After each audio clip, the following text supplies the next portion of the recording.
Eades would like to address. Charlee Eades would like to address receive response on City Council accountability with regard to addressing citizens' concern. Hi.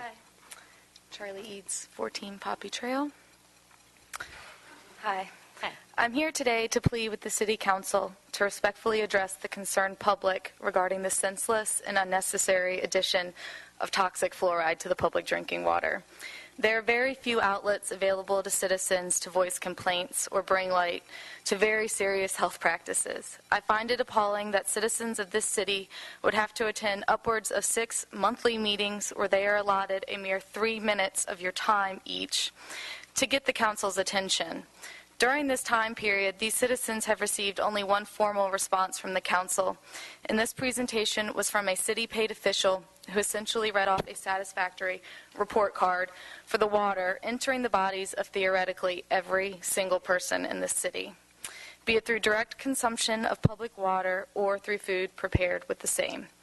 All petitions to address the council have received insolent silence, as we see here today.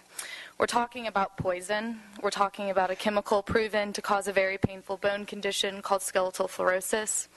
This chemical is responsible for the FDA's mandate that all fluoride toothpaste sold in the U.S. carry a poison warning because you have to call poison control if you ingest too much.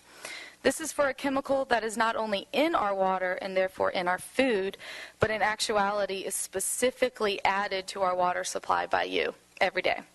The form of fluoride used by Raleigh is not even the safest available. It's purchased from a company, the Key Chemical Company, who in fact purchased the chemical from Potash Corp, one of the world's largest makers of fertilizer.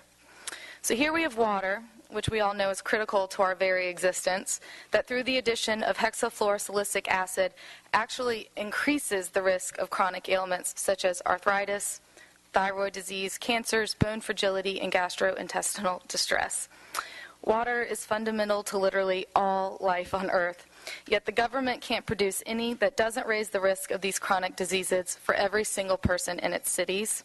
Every single person and animal, I'll add. I, for one, do not think the water I consume should raise my risk of getting any disease. It's water. And for that, I would like to know why the City Council feels they do not have to address these legitimate concerns of citizens. And if they're not going to address it properly, how can I stop Raleigh from poisoning the water that my 3-year-old nephew consumes on an hourly basis? If my concerns will not be respected, I implore you to do better. Okay. Thank you very much. Next we have Corey Sturmer, who'd like to discuss public water medication.